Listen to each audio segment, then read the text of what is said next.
ಇನ್ನು ಬೆಂಗಳೂರಿನ ಕೋರಮಂಗಲದಲ್ಲಿ ಕನ್ನಡ ಪರ ಸಂಘಟನೆಗಳ ಆರ್ಭಟಕ್ಕೆ ಆನ್ಲೈನ್ ಗೇಮಿಂಗ್ ಕಂಪನಿ ಧ್ವಂಸ ಆಗಿದೆ. ಆನ್ಲೈನ್ ಬೆಟ್ಟಿಂಗ್ ವೇಳೆ ಕನ್ನಡ ಪರ ಸಂಘಟನೆಗಳು ದಾಳಿ ಮಾಡಿದ್ದಾವೆ. ಕಾರ್ಯಕರ್ತರು ದಾಳಿ ಮಾಡಿರೋದು. Betting company golden Asus poker room ಇವರ ಆರ್ಭಟಕ್ಕೆ ಧ್ವಂಸವಾಗಿದೆ. ಪೀಠೋಪಕರಣಗಳನ್ನು ಧ್ವಂಸ ಮಾಡಿ ಅಲ್ಲಿ ಪ್ರತಿಭಟಿಸ್ತಾ ಇದ್ದಾರೆ ಕರ್ನಾಟಕ ಸೇನೆ ಸಂಘಟನೆ. ಇನ್ನು ಕಾರ್ಯಕರ್ತರು ದಾಳಿ ಮಾಡ್ತಾ ಇದ್ದಂತೆ ಗ್ರಾಹಕರು ಅಲ್ಲಿಂದ ಓಡಿ ಹೋಗಿದ್ದಾರೆ. ಸ್ಥಳಕ್ಕೆ ಕೋರಮಂಗಲ ಪೊಲೀಸರು ಭೇಟಿ ಕೊಟ್ಟು ಪರಿಶೀಲಿಸಿದ್ದಾರೆ.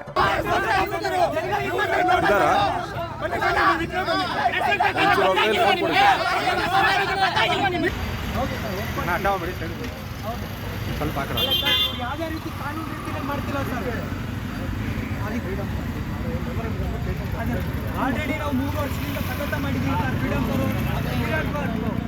ಬೆಳಗಾವಿ ಹೋರಾಟಕ್ಕೆ ಅಧಿವೇಶನಕ್ಕೆ ನಾವು ಲಕ್ಷಾಂತರ ಜನ ಇಲ್ಲಿಂದ ನಾವು ರ್ಯಾಲಿಯ ಮೂಲಕ ಹೋಗಿ ಮಾಡಿದ್ದೀವಿ. ಯಾವುದೇ ರೀತಿ ಉಪಯೋಗ ಇಲ್ಲ.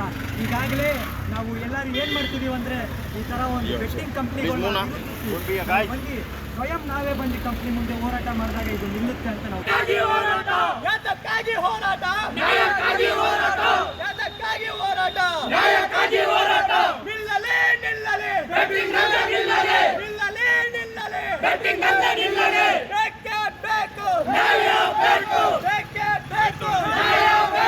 ಕರ್ನಾಟಕ ಜನತೆಯನ್ನು ದೂರದರ್ಶಿ ಹಾಳು ಮಾಡ್ತಿರುವ ದೂದುಕೋರರಿಗೆ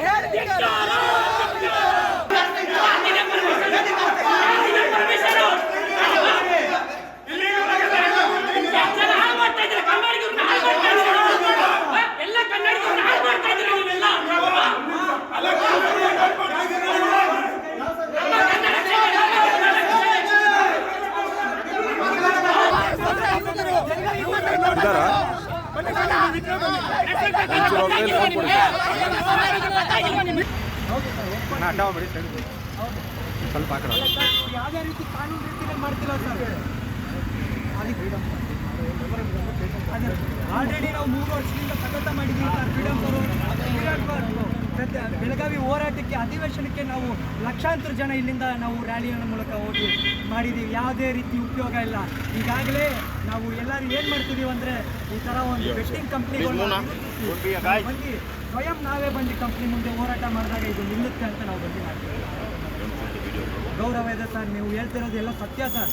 ನಾವು ಅದೇ ರೀತಿಯೇ ಮಾಡ್ತೀವಿ ಸರ್. ಇನ್ನು ಮುಂದೆ ಖಂಡಿತ ಸರ್ ಹೋರಾಟ ಮಾಡಬೇಕು. ನಮ್ಮ ರಾಜ್ಯದ ಖಂಡಿತ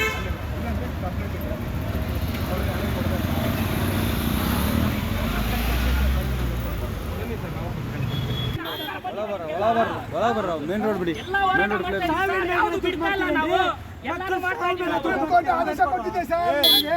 ಕಂಪ್ಲೇಂಟ್ ಕೊಡೋಣ ಸಾಹೇಬ್ ಹೇಳಿದ್ದಾರೆ. ಸಾಹೇಬ್ ಯಾವುದು ಬಿಡ್ತಾರೆ ಎಲ್ಲಾನು ಹೋರಾಟ ಮಾಡ್ತಾ ಇದೀವಿ ಸರ್. ನಾವು ಬನ್ನಿ ಕಂಪ್ಲೇಂಟ್ ನಾವು ಬರ್ತೀವಿ ಜೊತೆಯಲ್ಲಿ.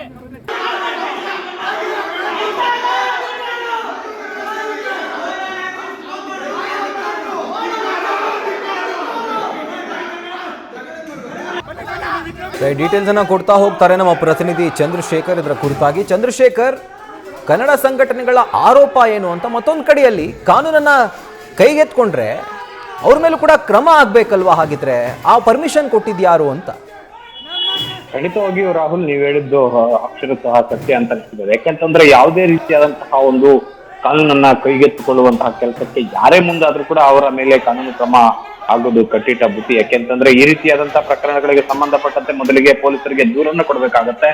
ಅವ್ರು ಏನಾದ್ರೂ ಅಕ್ರಮವಾಗಿ ನಡೆಸ್ತಾ ಇದ್ರೆ ಅದಕ್ಕೆ ಸಂಬಂಧಪಟ್ಟಂತೆ ದಾಖಲಾತಿಗಳನ್ನ ಕೊಟ್ಟು ಏನು ಆ ಒಂದು ಗೇಮಿಂಗ್ ಆಫೀಸ್ ಏನಿದೆ ಅದನ್ನ ರೈಡ್ ಮಾಡ್ಬೇಕಾಗತ್ತೆ ಕಾನೂನು ಪ್ರಕಾರ. ಆದ್ರೆ ಏಕಾಏಕಿ ನುಗ್ಗಿ ಈ ರೀತಿಯಾದಂತಹ ಧ್ವಂಸ ಕಾರ್ಯಗಳನ್ನ ಮಾಡಿದ್ರೆ ಖಂಡಿತವಾಗಿಯೂ ಒಂದು ಕಾನೂನು ಕ್ರಮ ಅಂತೂ ಆಗೇ ಆಗತ್ತೆ. ಅದನ್ನ ಹೊರತುಪಡಿಸಿದ್ರೆ ಏನೀಗಾಗ್ಲೇ ಏನು ನಮ್ಮ ಕನ್ನಡ ಸೇನೆ ಅನ್ನುವಂತಹ ಕನ್ನಡ ಹೋರಾಟಗಾರರ ಈ ಸಂಘಟನೆ ಏನಿದೆ, ಈ ಒಂದು ಸಂಘಟನೆಗೆ ಸಂಬಂಧಪಟ್ಟಂತೆ ಕೆಲವೊಂದು ಅಂದ್ರೆ ಸುಮಾರು 10 ರಿಂದ 15 ಅಥವಾ 20 ಜನ ಕನ್ನಡ ಪರ ಹೋರಾಟಗಾರರು ಅಂತ ಏನು ಅಲ್ಲಿ ಬಂದಿದ್ರು. ಆ ಒಂದು ಕೋರಮಂಗಲದಲ್ಲಿ ಇದ್ದಂತಹ ಒಂದು ಬೆಟ್ಟಿಂಗ್ ಗೋಲ್ಡನ್ ಏಸಸ್ ಅಂತ ಪೋಕರ್ ರೂಮ್ಗೆ ನುಗ್ಗಿ ಆ ಒಂದು ಪೀಠೋಪಕರಣಗಳನ್ನೆಲ್ಲ ಧ್ವಂಸ ಮಾಡಿರುವಂತಹದ್ದು. ಅಂದ್ರೆ ಅವರ ಮುಖ್ಯವಾಗಿ ಆರೋಪ ಮಾಡ್ತಾ ಇರುವಂತಹದ್ದು ಈ ರೀತಿಯಾದಂತಹ ಆನ್ಲೈನ್ ಗೇಮ್ಗಳಿಂದ ಸಾಕಷ್ಟು ಜನ ಏನು ಯುವ ಜನತೆ ಹಾಳಾಗ್ತಾ ಇದ್ದಾರೆ. ಎಲ್ಲರೂ ಕೂಡ ಇದರಿಂದ ಕೂಡ ಸಾಕಷ್ಟು ಹಣವನ್ನ ಕಳ್ಕೊಂಡು ಆತ್ಮಹತ್ಯೆಯನ್ನ ಮಾಡ್ಕೊಳ್ಳುವಂತ ಪರಿಸ್ಥಿತಿ ನಿರ್ಮಾಣ ಆಗ್ತಾ ಇದೆ. ಹೀಗಾಗಿ ಇಂಥವರ ವಿರುದ್ಧ ಗಟ್ಟಿ ಧ್ವನಿಯನ್ನ ನಾವು ಎತ್ತುತ್ತೇವೆ. ಮತ್ತೆ ಯಾವುದೇ ರೀತಿಯಾದಂತಹ ಬೆಟ್ಟಿಂಗ್ ಆಪ್ಗಳ ಆಫೀಸ್ಗಳು ನಮ್ಗೆ ಕಂಡು ಬಂದಲ್ಲಿ ಖಂಡಿತವಾಗಿಯೂ ಅವರ ಒಂದು ಆಫೀಸ್ಗಳಿಗೆ ನುಗ್ಗಿ ಧ್ವಂಸ ಮಾಡದಂತೆ ಶತಸಿದ್ಧ, ಯಾವುದೇ ರೀತಿಯಾದಂತಹ ಮುಲಾಜು ನಾವು ಕೊಡೋದಿಲ್ಲ ಅನ್ನುವಂತ ನೇರ ಎಚ್ಚರಿಕೆಯನ್ನ ಈಗ ಸದ್ಯಕ್ಕೆ ನಮ್ಮ ಕನ್ನಡ ಸೇನೆಯ ಕಾರ್ಯಕರ್ತರು ಕೊಟ್ಟಿರುವಂತಹದ್ದು. ಇನ್ನು ಈಗ ಸಂಬಂಧಪಟ್ಟಂತೆ ಸದ್ಯಕ್ಕೆ ಸ್ಥಳಕ್ಕೆ ಆಗಮಿಸಿದಂತಹ ಪೊಲೀಸರು ಅವ್ರನ್ನ ಏನು ವಶಕ್ಕೆ ಪಡೆದು ಏನು ಆ ಒಂದು ಗೇಮಿಂಗ್ ಆಫೀಸ್ ಏನಿದೆ ಅದನ್ನ ಕ್ಲೋಸ್ ಮಾಡಿರುವಂತಹದ್ದು. Right Chandrashekhar, thank you ಡೀಟೇಲ್ಸ್ಗೆ.